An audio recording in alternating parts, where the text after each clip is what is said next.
حضرت جابر رضی اللہ عنہ نے بیان کیا کہ رسول اللہ صلی اللہ علیہ وسلم ہمیں اپنے تمام معاملات میں استخارہ کرنے کی اسی طرح تعلیم دیتے تھے جس طرح قرآن کی کوئی سورت سکھلاتے۔ آپ صلی اللہ علیہ وسلم فرماتے کہ جب کوئی اہم معاملہ تمہارے سامنے ہو تو فرض کے علاوہ 2 رکعت پڑھنے کے بعد یہ دعا پڑھے: اللہم انی استخیرک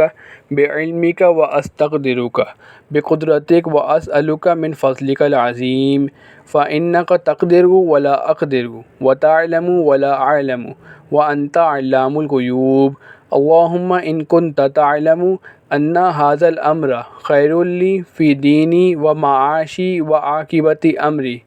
فاقدرہ لی ویسرہ لی ثم بارک لی فیہ وَإِن كُنْتَ تَعْلَمُ أَنَّ هَذَا الْأَمْرَ شَرٌّ لِّي فِي دِينِي وَمَعَاشِي وَعَاقِبَةِ أَمْرِي فَاصْرِفْهُ عَنِّي وَاصْرِفْنِي عَنْهُ وَاقْدُرْ لِيَ الْخَيْرَ حَيْثُ كَانَ ثُمَّ غَزِّنِي بِهِ۔ اے اللہ، میں تیرے علم کے ذریعے تجھ سے خیر طلب کرتا ہوں، تیری قدرت کے ساتھ تجھ سے قدرت طلب کرتا ہوں، اور تیرے فضل عظیم کا تجھ سے سوال کرتا ہوں،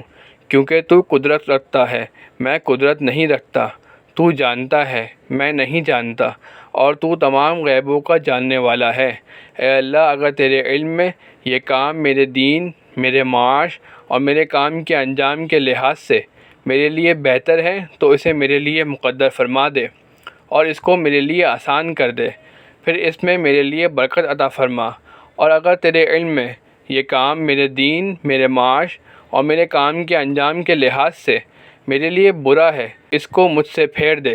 اور مجھ کو اس سے پھیر دے، پھر جہاں کہیں سے بھی ہو میرے لیے خیر کو مقدر فرما دے، پھر مجھے اس سے راضی کر دے۔